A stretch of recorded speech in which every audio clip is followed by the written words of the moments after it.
हाय।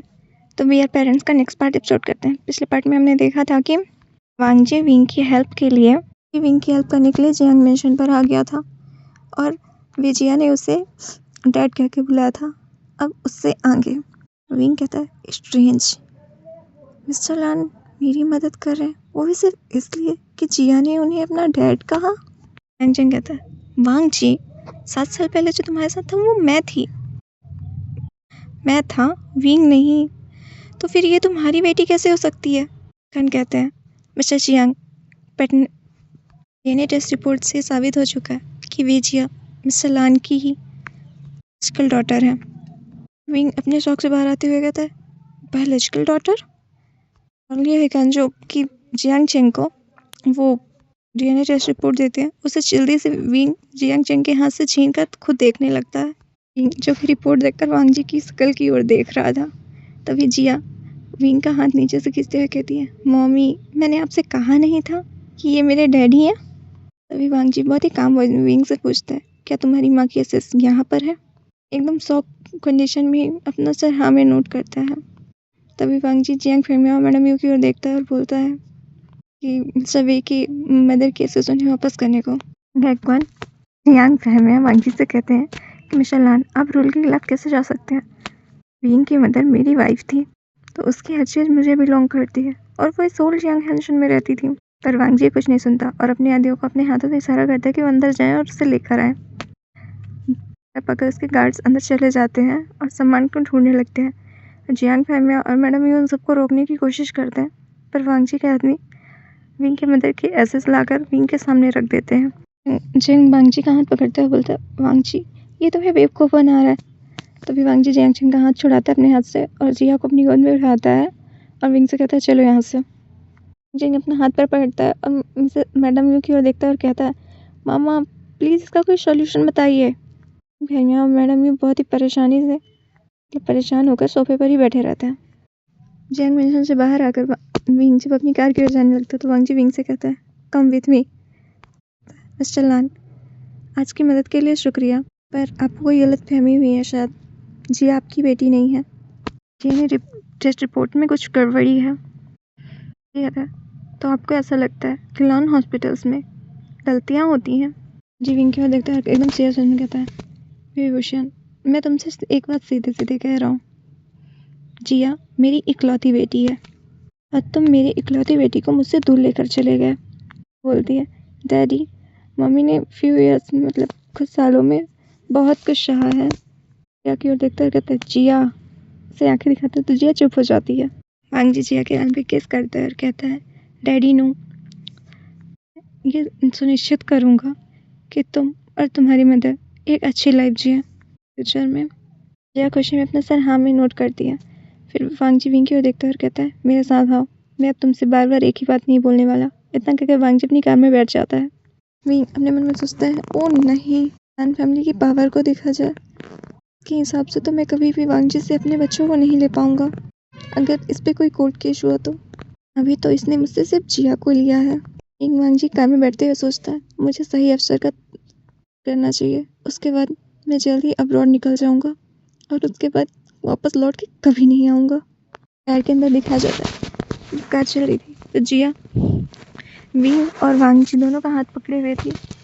वो विंग और वांगजी से एक साथ कहती है मम्मी डैडी, आप मुझे किस कर सकते हैं? मैंने इस दिन के बारे में कभी नहीं सोचा था। आज मैं बहुत खुश हूँ। आज जिया के पास डैडी भी हैं और मम्मी भी। तभी वांगजी जिया के गाल पर हाथ रखते हुए बोलता है ऑफ कोर्स हम कर सकते हैं। फिर विंग की तरफ देखता है। विंग एकदम नर्वस वाली स्माइल करता है। उसके बाद और वांगजी जिया को एक साथ किस करने के लिए नीचे झुकते हैं। फिर तभी ड्राइवर जो ब्रेक लगा देता है, इसकी वजह से जिया नीचे झुक जाती है और विंग और वांगजी के बीच में किस हो जाता है कि आंखें बड़ी बड़ी हो जाती हैं और वह तुरंत ही वांगजी से पीछे हट जाता है और चिल्ला करता है वे जिया। विंग की ओर देख कहती है मम्मी मैंने अब क्या गलत किया? जी जो दूसरी ओर घूमकर स्माइल कर रहा था। फिर ड्राइवर वांगजी से पूछता है सर हमें लान मिशन जाना है या लान कॉर्पोरेशन? वांगजी विंग की ओर देखता है और उसे बोलता है तुम्हारा घर कहाँ है ताकि मैं तुम्हें और जिया को वापस लेने आ सकूं। बाहर की ओर देखते हुए बिना कुछ सोचे समझे बोल देता है यूनिट 2 गार्डन रोड। विंग जैसे एड्रेस बोलता है उसके बाद अपने मन में सोचता है, अरे नहीं, घर में तो चारों बच्चे होंगे, अगर वांगजी ने उन्हें देख लिया। फिर मन में कहता है, नहीं नहीं, विंग ने उन्हें स्कूल छोड़ दिया होगा। मैं उस बिल्डिंग का सीन दिखाया जाता है जहाँ पर विंग का फ्लैट था। विंग अपने फ्लैट के पास पे ही आके अपने मन में सोच रहा था, भगवान प्लीज़ मेरी मदद करना। जिया पहले ही वांगजी की नज़र में आ चुकी है, अब मैं नहीं चाहता कि और कोई बच्चा वांगजी की नज़रों के सामने आए। तभी वांगजी विंग से कहता है, क्या हुआ? अब मुझसे ये मत कहना कि तुम्हें यहाँ आकर तुम्हारी याददाश्त चली गई है, तुम्हें खुद के ही रूम का दरवाज़ा नहीं पता, तुम्हारा फ्लैट कौन सा है। नेवर से स्माइल करते हुए कहता है, ऐसा नहीं है, मैं बहुत टाइम बाद आया हूँ ना। फिर विंग अपने फ्लैट के रूम के सामने के सामने वाले गेट पर अपना कार्ड लगाते हुए बोलता है, मुझे मेरा पासवर्ड भूल गया है, आपको तो ऑफिस में बहुत काम होगा ना, तो आपको जाना चाहिए, मुझे यहाँ पर टाइम लगेगा। अपने मन में सोचता है, विंग अब तुम मुझसे और क्या छुपा रहे हो। फिर वो अपनी वॉच पे देखता है और बोलता है, बिल्कुल नहीं, मेरे पास अभी काफ़ी टाइम है, मैं इंतज़ार कर सकता हूँ गेट खोलने तक का। तो विंग स्माइल करता है, दूसरी ओर देख के कहता है, लॉन वांगजी तुम यहाँ से जा क्यों नहीं रहे हो। विंग 5 मिनट तक भर भर रॉन्ग पासवर्ड डालता है पर वो गेट नहीं खुलता। तभी वांगजी अपने बॉडीगार्ड की ओर देखता है और कहता है कि मुझे नहीं लगता कि इस गेट पर कुछ ज़्यादा सिक्योरिटी है, तो तुम्हें इस गेट को तोड़ देना चाहिए, इसके एक्सपेंसेस मैं भर दूंगा। की ओर देखता है और कहता है, तुम्हें तो कोई प्रॉब्लम नहीं है, आखिर गेट तब तो ऐसे ही खोलना होगा, तुम्हें तो पासवर्ड भूल गया है। विंग जो नर्वस स्माइल कर रहा था बोलता है, हाँ शायद मुझे भी लगता है। और जिया जो मन में स्माइल कर रही थी क्योंकि उसे पता था कि उसकी मदर कितनी नौटंकी कर रही है। तभी हमें उधर से दिखता है कि विंग का एक बेटा जो दरवाजे को खोल देता है। विंग की ओर देख के कहता है, मम्मी आप घर वापस आ गई। और फिर वांगजी की ओर देखता है, कहता है, डैडी। विंग और वांगजी दोनों ही शॉक होते हैं और विंग अपने मन में कहता है, ओ गॉड नहीं, दूसरा भी एक्सपोज हो गया। में विंग के लिविंग सीन का रूम का सीन दिखाया जाता है जहाँ पर वांगजी अपने दोनों बच्चों के साथ बैठा हुआ था और विंग वांगजी के लिए पानी लाता है और उसे उसके सामने टेबल पर रखते हुए उसकी ओर देखता है और फिर अपने दोनों बच्चों से कहता है, तुम दोनों जाओ स्टडी रूम में अपनी स्टडी करो। दोनों बच्चे उठ के वहाँ से चले जाते हैं। तभी वांगजी विंग की ओर देखता है और कहता है, वी ओशियन, तुमने मुझसे पहले क्यों नहीं बताया कि मेरे एक नहीं 2 बच्चे हैं, और क्या क्या छुपाया है तुमने मुझसे। कहता है, ऐसा कुछ नहीं है, वो ट्विंस थे और तुमने मुझे बताने का मौका ही कहाँ दिया। तभी वांगजी विंग की ओर एक कार्ड निकालता है और विंग को देते हुए कहता है, ये ब्लैक कार्ड है, इससे तुम जितने चाहे उतने पैसे खर्च कर सकते हो, अब मेरे बच्चे मुझे वापस करो। तभी विंग बहुत ज़्यादा गुस्से में हो जाता है और बोलता है, लान वांगजी, उन बच्चों को जन्म मैंने दिया है और पिछले 7 सालों से मैं उन्हें पाल रहा हूँ, तब तुम कहाँ थे। और ऐसा कहते हुए लान वांगजी को घर धक्के मार के कैसे बाहर निकालने लगता है। तो वांगजी कहता है, अरे तो तुम मुझे धक्के मार के निकाल क्यों रहे हो, मैं पैसे बढ़ा सकता हूँ, मेरी बात सुनो। वांगजी ऐसा चिल्लाते ही रह जाता है। फिर विंग उसे धक्के मार के बाहर निकाल के गेट को बंद कर देता है। एक्वन जो गेट के बाहर ही खड़े हुए थे वो वांगजी से पूछते हैं कि क्या हुआ। वांगजी उसे बताता है कि अंदर क्या हुआ। कहते हैं, मास्टर आप थोड़ा सा नहीं हो सकते, आखिरकार मिस्टर वीवी इस केस में एक विक्टिम थे, तो आप उनसे इस तरह से बात कैसे कर सकते हैं। अंदर क्यों से नहीं दिया जाता है। विंग जो दरवाजे पर टिक कर ही करी गई सांस ले रहा था। एक्वन वांगजी से कहते हैं, तो लान आपको ऐसा कुछ करना चाहिए जिससे मिस्टर वी आपकी ओर अट्रैक्ट हो। तो वांगजी कहता है, मुझे उसके लिए कुछ करने की क्या ज़रूरत है, मेरे पास इतने पैसे हैं, कोई भी अट्रैक्ट हो सकता है, ये काफ़ी नहीं है। एक्वन वांगजी से कहते हैं, मिस्टर लान मैं कह रहा हूँ आप पिता के प्यार के बारे में सोचिए इस वक्त बच्चों को सबसे ज़्यादा किस चीज़ की ज़रूरत है। उन्हें आपके प्यार की ज़रूरत है, उनके पिता के प्यार की। मिस्टर वी अच्छे से जानते हैं कि आप उन्हें धमकी नहीं दे सकते हैं। तभी वांगजी एक्वन की ओर दिखता है और कहता है, पिता का प्यार कैसा होता है। विंग जो अपने मन में कह रहा था, एक और वांगजी के सामने आ गया, अब मैं और ज़्यादा बच्चों को वांगजी के सामने नहीं ला सकता, मुझे बहुत ही सावधानी से काम करना होगा। फिर अंदर बच्चों के पास जाता है और शेन और यान जो कि अंदर ही थे दोनों की ओर जाता है और कहता है, बच्चों तुम लोग उससे डैडी नहीं कह सकते, वो तुम्हारा फादर नहीं है। विंग कहती है, मदर आप अभी भी हमें उनसे अलग रखना चाहती हैं। विंग जिया की ओर देखता है और एक एनोइंग सा लुक देता है उसे। जिया तो चुप हो जाती है। फिर विंग शेन की ओर देखता है और बोलता है, शेन प्लीज़ अब तुम तो उसके सामने नहीं जाओगे ना ही उसे। इतना सिर हिला देता है। जो वी जिया और वी यान से तो मिल चुका था और वो समझ चुका था कि ये उसके दोनों उसके बच्चे हैं। विंग अब युवान सिजोई और शेन को उसके सामने नहीं लाना चाहता था। फिर वांग जी मतलब विंग शेन और यान को देखता और बोलता है, वैसे मुझे ये बताओ तुम दोनों ने आज स्कूल से छुट्टी क्यों ली? विंग जब ऐसा पूछता है तो शेन जो अपने सर पे हाथ रखता है और यान अपने पेट पर, और दोनों एक साथ कहते हैं मॉम दर्द कर रहा है। तो जिया जो हंसने लगती है और कहती है, ब्रदर आप दोनों जो कर रहे हैं वो एकदम फेक लग रहा है। और शेन की ओर देखता है और कहता है, तुम दोनों बहुत ज़्यादा नाटक कर रहे हो, लाओ मुझे दिखाओ। और एक साथ दोनों की स्टमक में गुदगुदी करने लगता है। सारे बच्चे और विंग हंसते हुए वहाँ पर दिखाए जाते हैं। उसके बाद हमें नेक्स्ट सीन दिखाया जाता है, वांग जी जो अपने ऑफिस में बैठे हुए थे, तभी उसके ग्रैंडफादर आते हैं और सीधे वांग जी की ओर अपनी छड़ी दिखाते हुए कहते हैं, लॉर्ड वांग जी मेरे ग्रेट ग्रैंडसन कहाँ हैं? तुमने उन्हें मुझसे छुपा कर रखा, वो भी इतने सालों से। जी अपनी चेयर से खड़ा होता है और कहता है, दादाजी आप यहाँ पर क्यों हैं? लॉर्ड ग्रैंड वांग जी की ओर अपनी छड़ी दिखाते हुए कहते हैं, तुम में अभी भी हिम्मत है कि मुझसे ये कहो कि मैं यहाँ पर क्यों हूँ? यहाँ क्यों आया हूँ?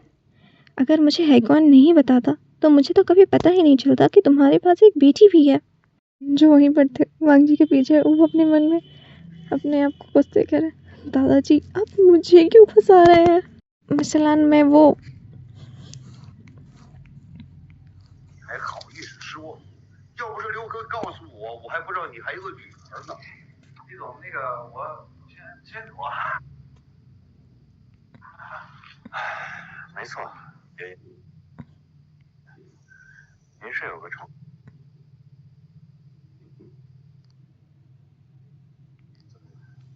啊，不对，是个龙凤胎。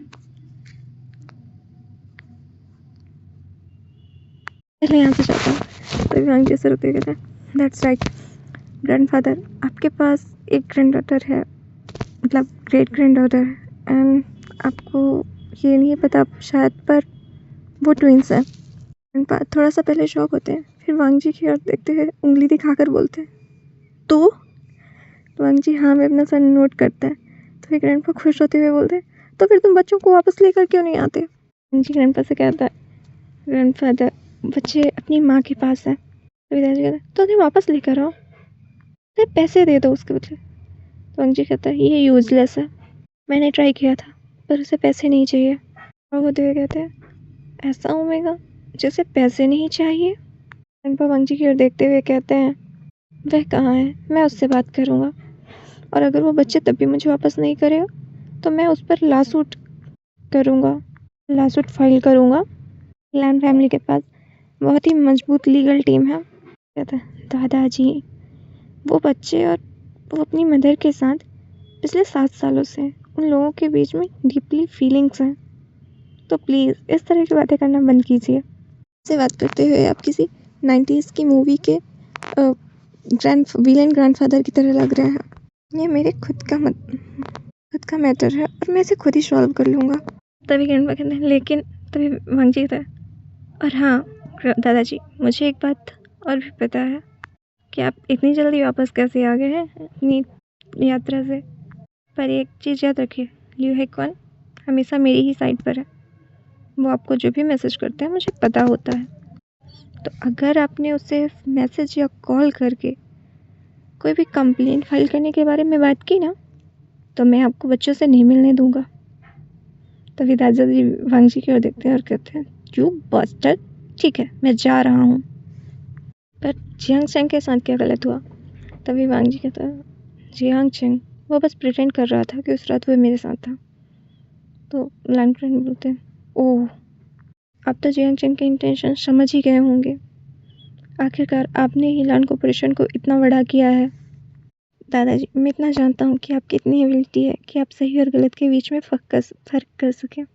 बहुत लेट हो रहा है, आपको घर जाना चाहिए और आराम करना चाहिए। दादाजी खड़े होते हैं, वांग जी खड़े देखते हैं और बोलते हैं, यू ब्रॉट, मैं यहाँ बच्चे और उसकी माँ के बारे में बात करने आता था, तुमने सब्जेक्ट ही चेंज कर दिया। वांग जी तब तक वहाँ से उठकर जा चुका था। दादाजी किसी को फ़ोन करते हैं और कहते हैं कि मेरे लिए किसी को ढूंढना है। हमें विंग का सीन दिखाया जा रहा है, जैसे जल्दी उठना पड़ रहा था सोकर। तो अपने सोते हुए कहता है, मैं इस लैंड ग्रुप में काम ही क्यों कर रहा हूँ? फिर अपने आप से कहता है, अगर नहीं जाऊँगा तो मुझे 3 गुना देना होगा। अचानक से उठ के बैठता है और कहता है, विभूषण अपनी स्ट्रेंथ को इकट्ठा करो और खड़े हो जाओ। विंग उठकर दरवाज़ा खोलता है, तभी उसके 5 बच्चे बाहर खड़े हुए थे और बोलते हैं, मॉमी गुड मॉर्निंग।